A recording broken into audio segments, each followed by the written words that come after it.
Ju përshëndes në emër të Jezu Krishtit. Falenderoj Zotin shumë që na solli mes jush. Është një dëshirë gjatë gjithë 12 muajve të vitit, mendojmë, unë bilet paktën personalisht për veten time flas, kur t'ja gjej mundësinë e të shkoj të shoh vëllezërit në Shqipëri. Dëshmitari im është Zoti. Na dha Zoti mundësinë dhe erdhëm. Nga që po mendoja shumë kohë, mëra dhe vlla Elian, donin të vinim edhe me një vlla tjetër, po ta them që muaj përpara, i ndodhi një problem vlla Mihalit, nuk pati mundësi me ardh. Ju sjell edhe ai përshëndetet e tij. Falenderojmë Zotin që na mbledh. Gjitha kjo që bëhet vëllezër dhe motra nuk është se gjithë jemi ndjeni, as se dikush paguhet, as se dikush një njeri na shtyn për me bëj diçka të tillë. Gjitha këto është fryma e Perëndisë që kemi brenda nesh, që na shtyn që të mblidhemi së bashku. Zoti të na shtoj këtë dashuri, na shtoj unitetin në mënyrë që të mundet Zoti të veprojë me ne. Lavdi emrit të Zotit. Do të lexoj pak paragrafe. Tek Luka do të lexojmë kapitullin e 8. Mirë është të hapim gjithë Biblën. Shohim çfarë na thot Zoti. Falenderojmë Zotin se kemi Biblën të shkruar në letër, e kemi në mënyrë të bollshme, mund ta hapim kur të duam dhe mund të lexojmë te. Një vëlla një herë tani që vazhdoi kjo teknologjia me këto tablet, me këto telefonat, doli në tribunë dhe mori tabletin për të lexuar fjalën e Zotit. E kontrolloi fryma e shenjtë dhe kërkoi falje nga e gjithë kisha dhe u mor si vendim që atëherë mbrapa fjala e Zotit të jetë e shkruar në letër, sikur e kemi. Jo nga një ekran që ta lexojmë. Mirë është, vëllezër dhe motra, t'ju hikim ekranet vet dhe fjalën e Zotit ta kemi sikur e kemi në letër të shkruar në Bibël.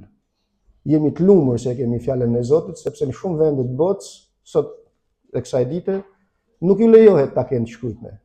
Edhe na, brezi ime përpara të paktën, e përjetuam ta, nuk e kishin Biblën në shtëpi.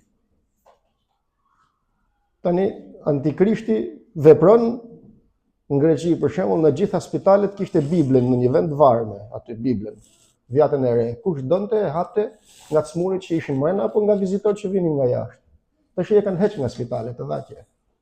Për arsye se ka dalë ajo të mos ketë një rrymë fetare që ta drejtojë njeriu e lirë që të shkojë diku, por të jetë gjithsekush nga çdo fe si ka, ta adhurojë Zotin sikur të dojë ai. Në Greqi jetoj, pra të po flas për Greqinë, e kam pa disa gjëra që si kam pa në Shqipëri, pra të po i them, kur kisha fëmijët e vegjël në shkollë, në fillore, mblidheshin gjithë në borën e shkollës, përpara se të hyshin në shkollë, dhe thoshin ati ynë që jemi në qiell. Sot është heqë edhe ajo. Për arsye se disa që kanë tjetër besim dhe tjetër rrymë fetare, nuk mund ta parashtrojnë më atë nga që e shkruan për krishterimin kjo, dhe nuk është për besimet e tjera. Një lloj lutje e tillë. Shkojmë pra që bëhen gjitha një rrymë fetare, si thënë asaj. Ne vëllezër dhe motra nuk jemi njerëz të fesë, por jemi njerëz të Krishtit. Njeriu nuk e shpëton feja, por e shpëton Krishti. Nëse dikush na pyet se çfarë feje ti përket, i krishterët nuk dini thënë se cilës feje i përkas. Nuk i përkas asnjë lloj feje. Jam njeri që kam gjetë hir përpara Zotit, dhe më ka ndryshu Zoti dhe më ka bërë njeri. Dhe kjo është edhe tema që do flasim sot. Thot tek kapitulli 8 i Lukës, paragrafi 26 deri tek 39.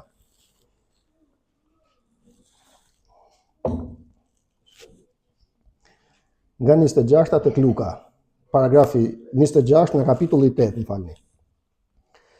Pastaj lundruan drejt krahinës së Gadarenasve, që ndodhet përballë Galiles, dhe përsa Jezusi zbriti në tokë, doli përpara një njeri nga i qyteti, i cili prej shumë kohe ishte pushtuar nga demonet. Nuk vishte rroba, nuk banonte në shtëpi, por ndër varreza. Kur e pa Jezusin, lëshoi një britën, ju hodh ndër këmbë dhe tha me zë të lartë: "Çka mes meje dhe ty, Jezus, biri i Perëndis, shumë të lartë, të lutem mos më mundo." Sepse Jezusi po i jepte urdhër frymës së ndyrë që të dilte nga ai njeri, sepse shumë herë e kishte poshtruar dhe ndonse e kishin lidhur me zinxhira me pranga dhe e ruanin, ai këpuste prangat dhe shtyhej prej demonit në përshkrettirat. Dhe Jezusi e pyeti duke thënë, si e ke emrin? Dhe ai u përgjigj, Legion, sepse shumë demon i kanë hyrë në te. Dhe ata e lutnin të mos i urdhëronte të shkonin në humner. Dhe aty ishte një tufë e madhe derrash që kullotnin në mal, dhe këta demon ju lutën t'i lejonte të hynin në ta. Ai u alejoi atyre. Atëherë demonet si u dolën nga ai njeri, hynë të derrat, dhe ajo tufë u turr në gremin, në liçen dhe u mbyt. Kur panë që ndodhi, ata që i ruanin derrat ikën dhe e quan lajmin në qytetet në përfshatra. Atëherë njerëzit dolën për të parë ç'kishte ndodhur dhe erdhën te Jezusi dhe gjetën atë njeri nga i cili kishin dalë demonet të ulur në këmbët e Jezusit, të veshur dhe me mendje në rregull, dhe patën frikë. Ata që e kishin parë ngjarjen u treguan atyre si ishte shëruar i demonizuari. Atëherë gjithë popullsia krahinës së Gadarenasve i kërkoi Jezusit të largohej prej tyre sepse i kishte zënë një frikë e madhe. Dhe Jezusi hyri në barkë dhe u kthye mbrapa. Ndërkaq njeriu prej të cilit dolën demonët i luti të rrinte me te, por Jezusi e përcolli duke i thënë, ktheu në shtëpinë tënde dhe trego çfarë gjërash të mëdha ka bërë Perëndia për ty. Dhe ai shkoi anë mban qytetit duke treguar gjërat e mëdha që Jezusi bëri për te. Amin, lavdi Zotit për fjalën e tij. Vëllezër dhe motra, që mos ta marr me radhë dhe t'jap pak kohë dhe vllai Elias. Një nga këto të demonizuarit, sa herë që ta lexoj këtë pjesë, vjen vetëm tim në pozicionin e këtij demonizuari. Dhe besoj është për ndërtimin e gjithëve të ne ta vëmë veten tonë në pozicionin e këtij njeriu demonizuar. Nuk më lidhin pranga, nuk flija në përvarreze. Isha një njeri i lirë, por që nuk njihja Zotin. Brenda meje tjetër frymë kishte, derisa erdhi Krishti dhe më ndryshoi. Këtë njeri e merrnin njerëzit, ishte bërë frikë dhe tmerr për njerëzit. E lidhin me zinxhir dhe i kputte zinxhirt, kaq i tmerrshëm ishte bëj njeri. Kaq shumë e lidh mëkati njeriu, vëllezër dhe motra, i cili kur të futet tek njeriu mëkati, thot fjala e Perëndis, kur ta dëshirojë me zemrën e vet dhe e bën mëkatin, e çon në vdekje. Kaq shumë lidhet sa don që të zgjidhet dhe nuk mundet më. E falenderoj Zotin nga thellësitë e shpirtit tim që na çliroi nga këto zinxhir të mëkatit. Jemi sot të lirë dhe adhurojmë Perëndin në frymë dhe në të vërtetë. As kërkush nuk mban me zor të vinë në Shqipëri, as kërkush nuk mban me zor të shkojë në Kish. Sa herë që kam shkuar në Kish edhe në përkisha të tjera, asnjëherë nuk ka thënë njëri do të thuash te apo do të thuash këtë tjetrën. Dhe është një dëshmi që kam marrë nga Zoti, domethënë, që kur Zoti më përdori që të dalë edhe nga Kisha kur shkoj, asnjëherë nuk më tha as bariu i Kishës, as pleqtë e vjetër të Kishës, ki kujdes, thuash te apo mos thuash këtë tjetrën. Kur. Jemi të lirë në praninë e Zotit. Por duam që me të vërtetë, sikur se këtë njeri, thot fjala e Perëndis, dolën njerëzit dhe e panë. Panë një njeri i cili dikur e kishin frikë dhe dridheshin përpara tij, si e panë këtë njeri. Ata që kishin parë ngjarjen u treguan atyre se si ishte i shëruar ky i demonizuar. Gjithë popullsia krahinës Gadarenasve, pak më lart, dolën për të parë ç'bëri, ç'kishte ndodhur dhe erdhën te Jezusi dhe gjetën atë njeri nga i cili kishte dalë demonet. Nga ky njeri që kishte dalë demoni, shikoni karakteristikat e këtij njeriu. Ishte i ulur, i cili nuk rrinte ulur, por vraponte, andaj dhe këtej. Ishte i ulur dhe mirë është të ulemi edhe ne, vëllezër dhe motra. Kam 20 vjet, 22 vjet kam në Krishtin dhe shoh veten time se kam nevojë të ulem pak. Kam një zemër brenda me që don të më ngrej lart.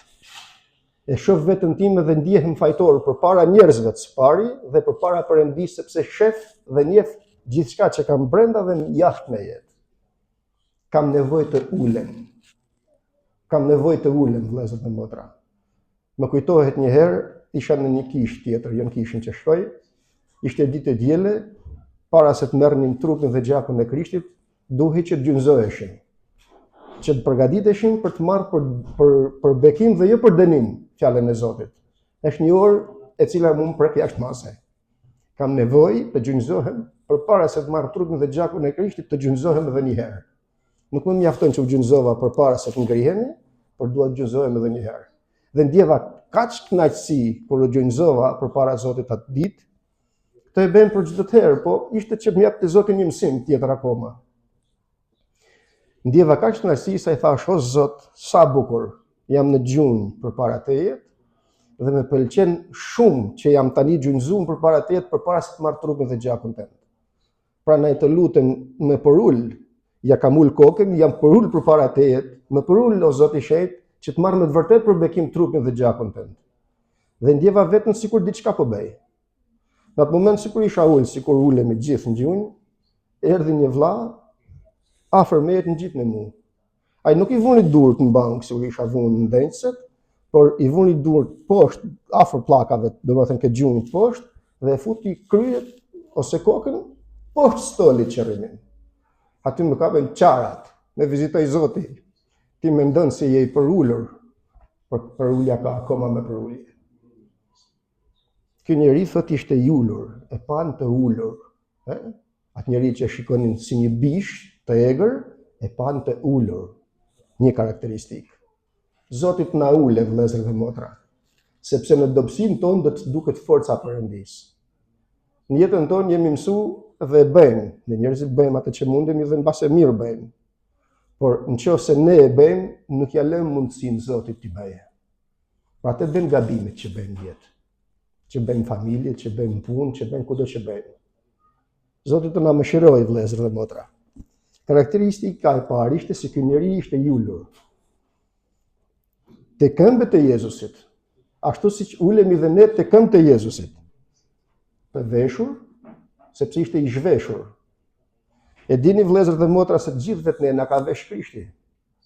Po dalesh në rrugë të madhe, sa të filloje pak pranvera, vazhdojnë njerëzit e botës t'i heqin të gjitha dhe të nxjerrin trupin dhe mishin e tyre. Kurse ne na ka vesh Krishti. I krishteri ose e krishtera mbulohen. Na ka vesh Zoti me Krisht, vëllezër dhe motra. Dhe gjithë ato që zhvishen, nuk është se zhvishen nga trupi jashtë, por përpara është se janë të zhveshur nga brenda tyre, se nuk janë vesh me Krishtin akoma. Lavdi emrit të Zotit.